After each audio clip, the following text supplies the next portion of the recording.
À la une ce soir, la colère des agents de la mairie de Bouillante. Depuis près d'une semaine, ils bloquent l'entrée de la mairie pour réclamer une meilleure considération de leur parcours professionnel.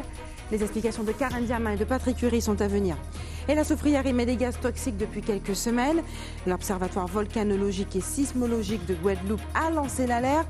Nous irons au pied de la vieille dame avec les autorités qui surveillent de près l'évolution du phénomène.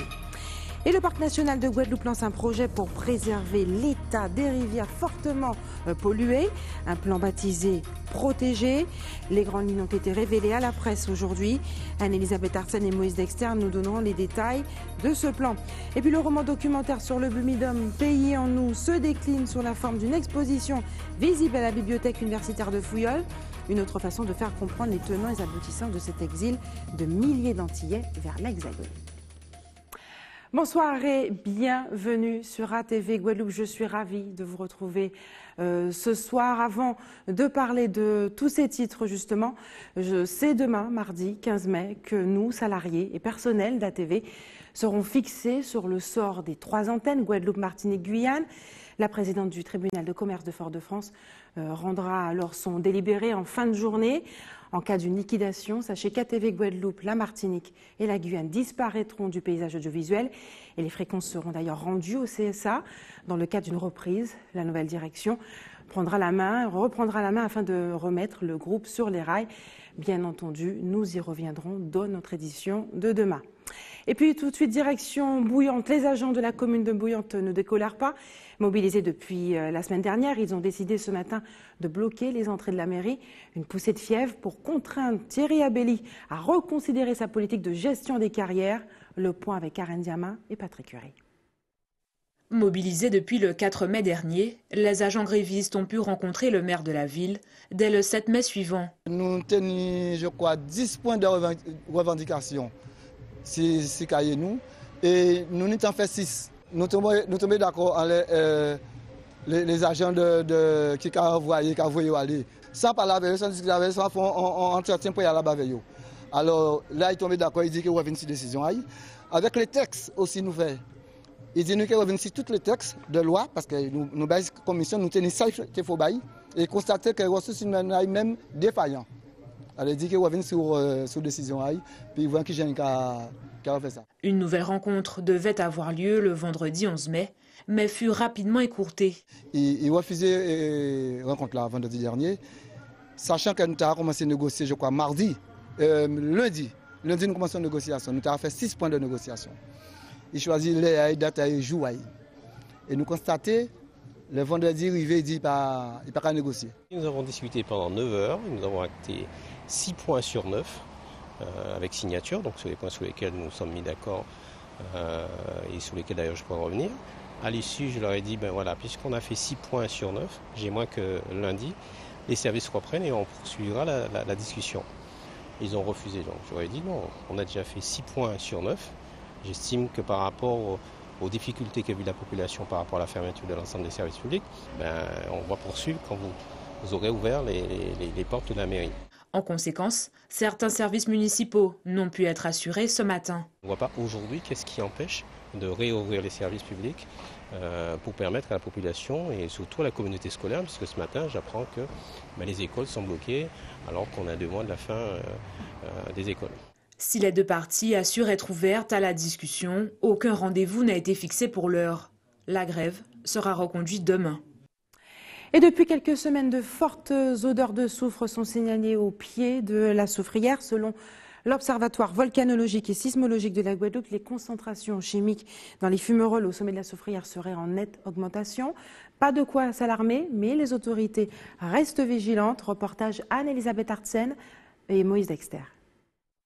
Mieux vaut prévenir que guérir. C'est en ce sens que la municipalité de Saint-Claude a pris des mesures préventives face à l'augmentation des concentrations chimiques au sommet de la soufrière. L'observatoire nous a fait savoir qu'il y avait un regain d'activité. Ça veut dire que la zone où il y a des fumerolles est devenue très active. Ça veut dire pour éviter justement qu'on ait des blessés, des gens brûlés. Donc on a voulu simplement rappeler qu'il y avait un arrêté municipal interdisant certaines zones. Le dispositif de la ville de Saint-Claude s'inscrit dans un dispositif global.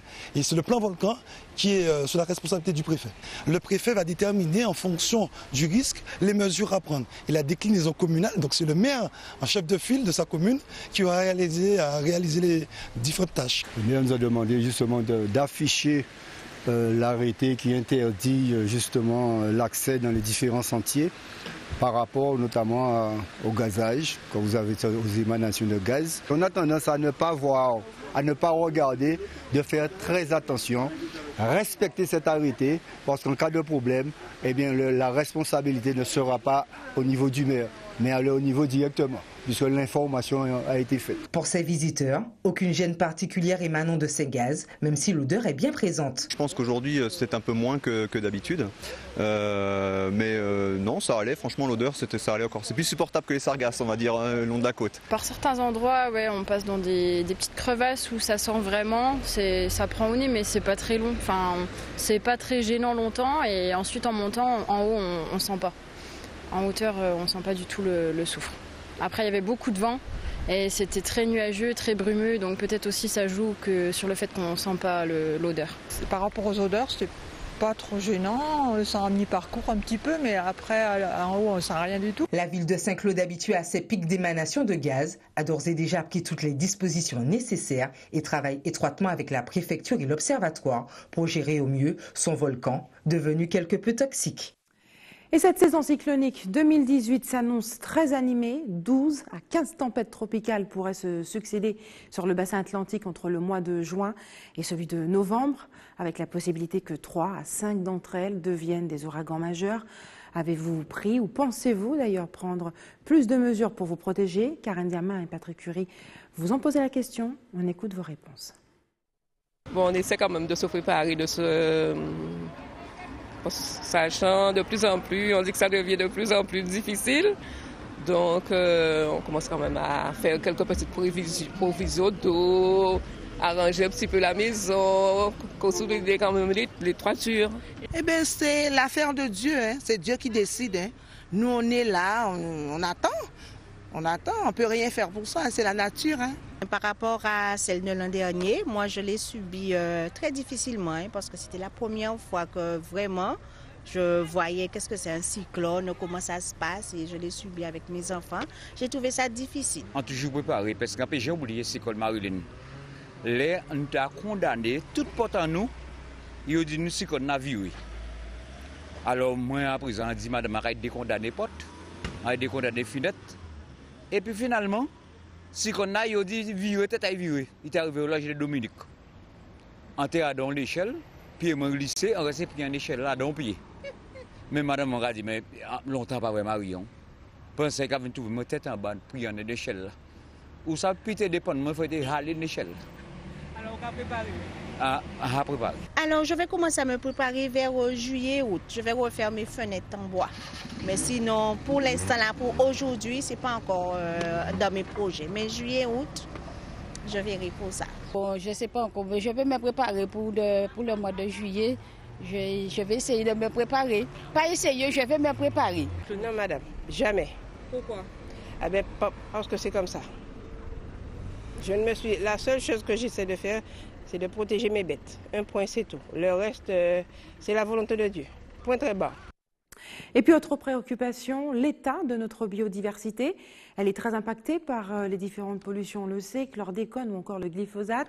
Le Parc national de la Guadeloupe a ainsi décidé de lancer une étude pour tenter de répertorier les plantes qui peuvent contribuer à sa préservation. Un projet baptisé « Protéger ». Le détail avec Anne-Elisabeth Artsen et Moïse Dexter. Protéger et développer le génie végétal, c'est la mission de cette étude lancée par le Parc national. On s'est rendu compte que les cours d'eau, en fait, les ripisylves des cours d'eau, les arbres qui bordent la rivière, étaient de plus en plus en mauvais état.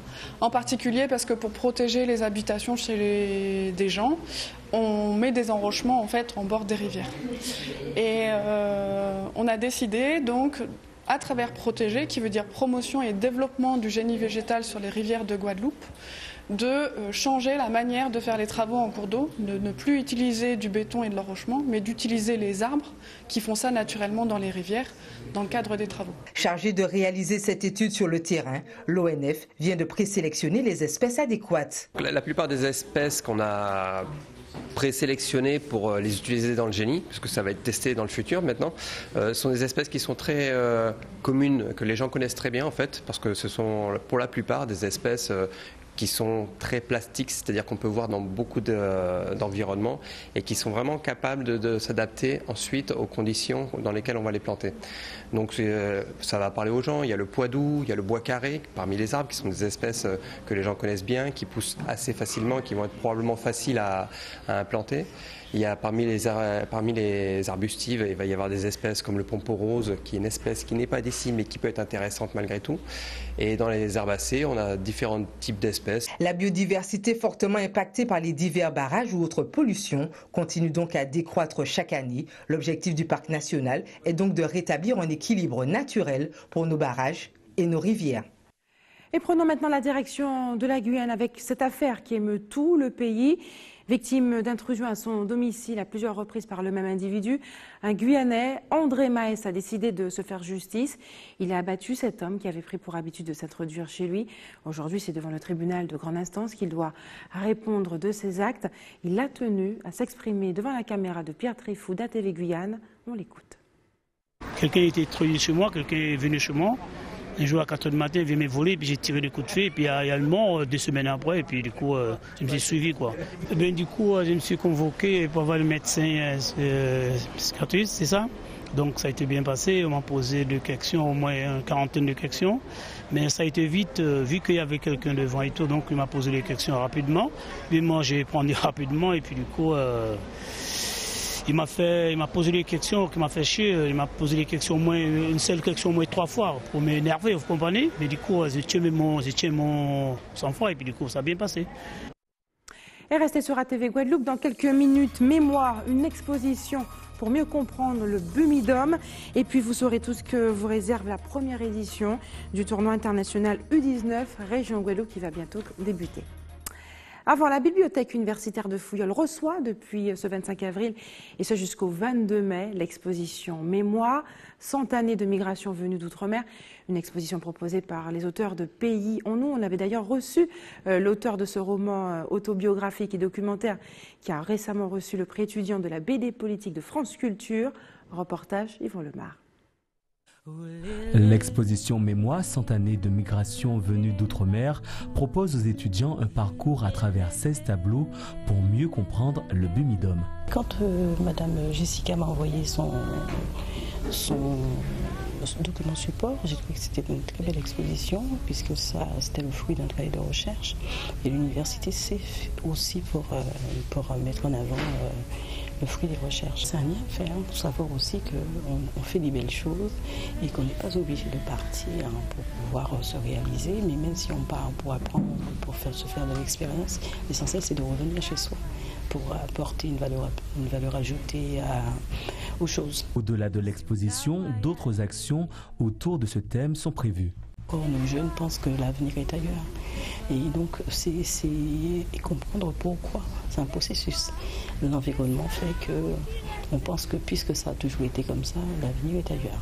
À l'issue de cette exposition, nous avons une conférence le 17, donc dans 3 jours, donc jeudi 17, ici même à la bibliothèque, justement, qui s'intitule Bumidum, des circonstances aux conséquences, en passant par le devoir de mémoire.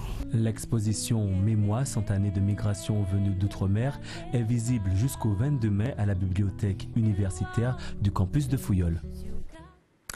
Et puis maintenant, une page de sport, une bonne nouvelle pour les amateurs de foot.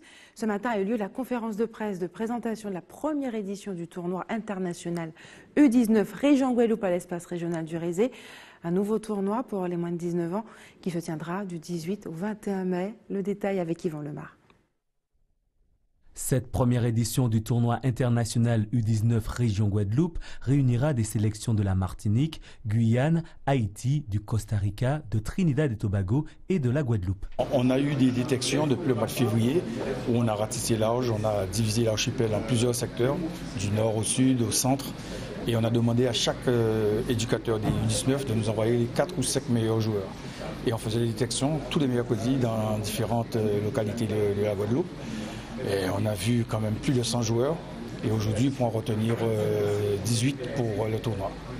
L'objectif de ce tournoi est de préparer les jeunes footballeurs guadeloupéens au haut niveau caribéen. Nous allons entrer dans une bonne dynamique au niveau de la CONCACAF, de matchs de sélection régulièrement. Et nous pensons que si nous voulons que notre football, notre sélection première autour de José Angloma soit opérationnelle, il faut qu'autour de cela, que nos jeunes, ceux qui sont l'étage en dessous, puissent avoir des confrontations de haut niveau. Donc il y aura les compétitions CONCACAF traditionnelles, mais ce tournoi permet à nos jeunes tout de suite de se situer dans le cadre de la CONCACAF parce que les équipes qui sont là ont été choisies en ce sens pour que les confrontations dans cette zone soient un peu mieux maîtrisées par tant les techniciens que par les joueurs. Les rencontres se joueront au stade des Abîmes, Bemao et Capesterre-Belo. Le premier match aura lieu le 18 mai à Bemao. Et c'est l'heure des informations pratiques maintenant. Faites des réserves d'eau si vous habitez à Sainte-Anne. Les coupures sont prévues chez vous demain soir à partir de 18 h avec un retour annoncé à l'aube. Demain, l'équipe de l'établissement français du sang vous donnera rendez-vous à la mairie de Goyave à partir de 8 h du matin et ce toute la matinée. Et enfin, si vous avez des informations à nous communiquer, n'hésitez pas à nous appeler à la rédaction d'ATV Guadeloupe au 71 2 fois. Voilà, c'est la fin de notre édition locale et régionale. Avant de se quitter, je vous rappelle les principaux titres de ce lundi 14 mai. Nous l'avons vu ce soir. La colère des agents de la mairie de Bouillante depuis près d'une semaine. Ils bloquent l'entrée de la mairie pour réclamer une meilleure considération de leur parcours professionnel et contraindre en tout cas le maire à revoir sa copie. Et puis depuis quelques semaines, de fortes odeurs se font sentir au pied de la Soufrière. L'Observatoire volcanologique et sismologique de la Guadeloupe signale des concentrations chimiques dans les fumerolles au sommet de la Soufrière et certaines zones ont été d'ailleurs interdites d'accès. Et le Parc national de Guadeloupe a lancé un projet pour préserver l'état des rivières fortement impactées par les pollutions au chlordécone ou encore au glyphosate. Un plan baptisé Protégé. Il prévoit notamment l'apparition et l'émergence de plusieurs plantes afin de préserver naturellement cette biodiversité. Et puis le roman documentaire sur le Bumidum Pays en nous se décline sous la forme d'une exposition qui est visible en ce moment à la bibliothèque universitaire de Fouillol. Merci d'avoir choisi ATV Guadeloupe. Je vous souhaite une excellente soirée. On se retrouve demain à 18 h 45. À demain.